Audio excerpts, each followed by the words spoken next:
شوال کا چاند نظر آ گیا۔ عید الفطر کل ہوگی اور ابھی مفتی منیب الرحمان کی جانب سے اعلان کر دیا گیا ہے، یعنی کہ کل 24 مئی 2020 کو عید الفطر منائی جائے گی۔ شوال کا چاند نظر آ گیا ہے۔ بہت سے شہروں سے مختلف مقامات سے شہادتیں موصول ہوئیں جس کے بعد کل عید کا اعلان کر دیا گیا ہے۔ مرکزی رویت ہلال کمیٹی کا اجلاس ہوا، 4 گھنٹے طویل یہ اجلاس جاری رہا، جس کے بعد یہ اعلان کر دیا گیا ہے کل عید ہوگی۔ ابھی آپ اجلاس کے مناظر دیکھ سکتے ہیں۔ کل جو المناک حادثہ ہوا پاکستان کے PIA کے جہاز کا، وہ پوری قوم کے لیے ایک المیہ کافی وقت لگا، ایک سانحہ ہے۔ اس میں جو صاحبان ایمان شہید ہوئے، ہم ان کے لیے مقام شہادت اور بلندی درجات کی دعا کرتے ہیں، اور جو ہمارے غیر مسلم مسافر تھے ان کے خاندانوں کے ساتھ بھی تعزیت کا اظہار کرتے ہیں۔ وہ سب پاکستانی ہیں۔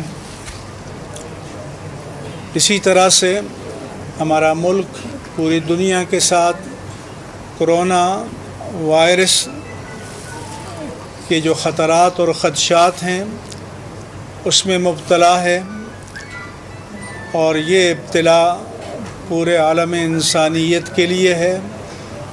اس کے لیے بھی پوری قوم کو دعائیں کرنی چاہیے، پاکستان کے لیے، امت مسلمہ کے لیے، بلاد اسلامی اور پورے عالم انسانیت کے لیے، کیونکہ یہ ایک انسانی آفت ہے، ابتلا ہے، عالمیہ ہے، اور اس سے کوئی بھی ملک پوری طرح سے آج محفوظ نہیں ہے۔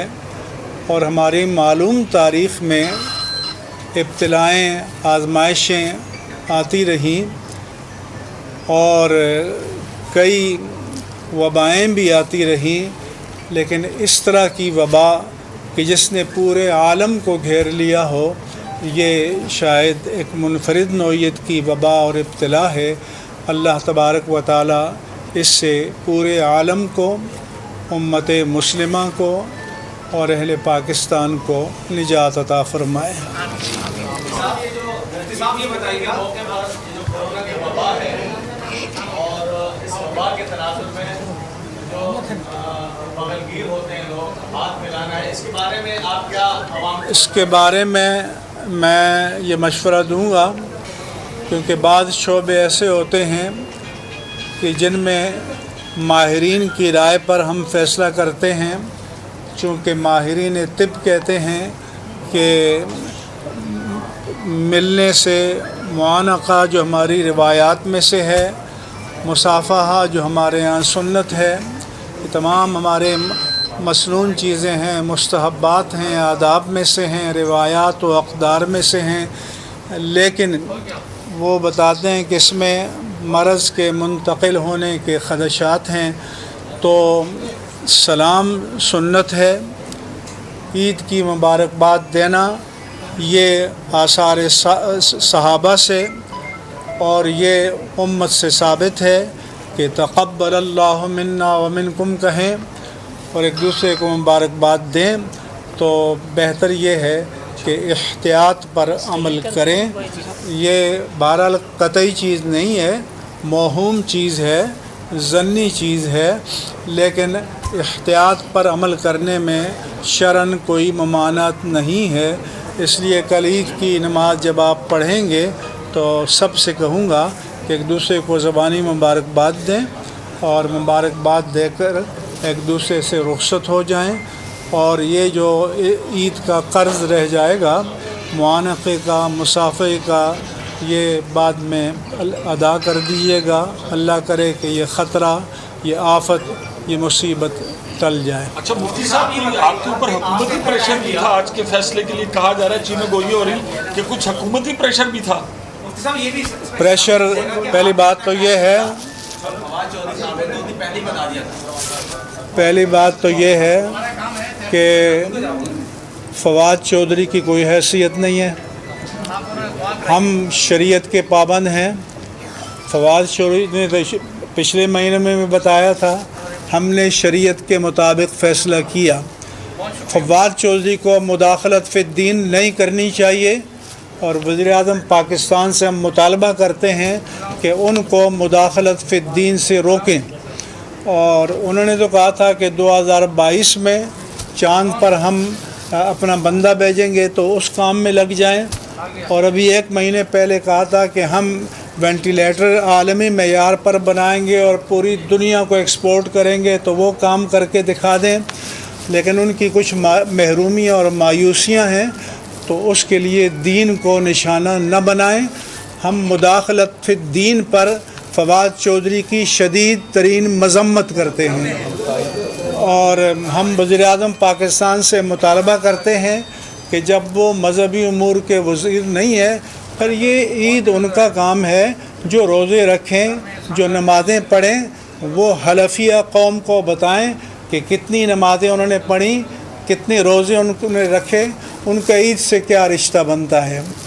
लेकिन मालूम नहीं कि हुकूमत में क्या मसाइल हैं कि काबीना के किसी का रुख मशरिक़ को, किसी का मगरिब को, किसी का शमाल, किसी का जनूब को, लेकिन फवाद चौधरी पर पाबंदी लगनी चाहिए कि वो अपनी वज़ारत तक अपने आप को महदूद रखें।